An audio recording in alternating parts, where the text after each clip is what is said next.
Աստծո գործերն անքննելի են։ Մենք գործում ենք կրոնական մղումներով։ Ինչ կրոնական մղումներով։ Դու սրիկայություն ես անում, հանցագործություն ես կատարում կրոնական մղումներով։ Եթե կրոնական մղումները դա է, ուրեմն այդ կրոնը գոյություն չունի։ Այս կառավարություն ստեղծում է Աստված։ Ես չեմ անում ինչ պետք է անեմ, բայց ես հավատում եմ, որ պետք է աղոթեմ կառավարիչների համար։ Ընտրությունների գնալու եք ում ձայն կտակ։ Գիտեք, Նիկոլ Փաշինյանին։ Չեմ կարծում, ինքը ճիշտ աշխատում է։ Ուրեմն իր կողքին ենք։ Երկրի բարելավում։ Ուրիշ ինչ ասեմ։ Բայց բարելավում է երկիրը։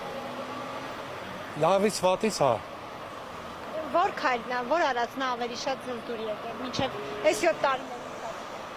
Որ բարելավել է քայլով երկրի վիճակը։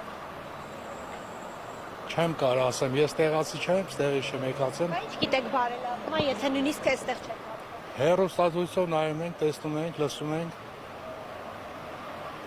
Չարչարվում է։ Չարչարվում է։ Ով էլ լինի, չարչարանք է պահանջում։ Մեր ղեկավարները նրանք մենակ իրենց մասին են մտածել։ Ազգի ժողովրդի մասին ոչ մեկը չի մտածել։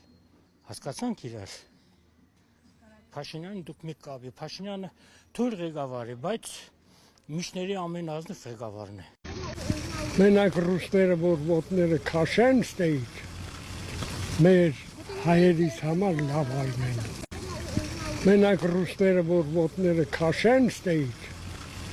մեր հայերիս համար լավ այն են։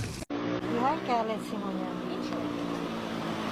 Հենց եմ ցանկանում, եմ դուրը ինքն է գալիս, ես իրան եմ հաջողցում։ Ես Սարգսյանին չեմ ճանաչում։ Պատգամավոր հայ Սարգսյան։ Գիտեմ որ կպարական պատգամավոր է, բայց թե ինձ համար Ալեն Սիմոնյան ավելի։ Ստվեցի։ Վստահ այդ ինքը։ Էլ Ալեն Սիմոնյանն է։ Դե երևի խաղաղության հետ կապված, խաղաղություն է բերում դրա հետ կապված վստահ, որտեղ մարդիկ արդեն խաղաղություն են ուզում, չեն ուզում պատերազմ։ Երևի դրա հետ կապված։ Ինչ է։ Ինչու եք այդպես կարծում։ Որովհետև լավ բաներ տեսնում եմ մարդերին կատարած։ Դե մի լավն ավատնա ես չգիտեմ, բայց նախնիների հետ գործ չունենք։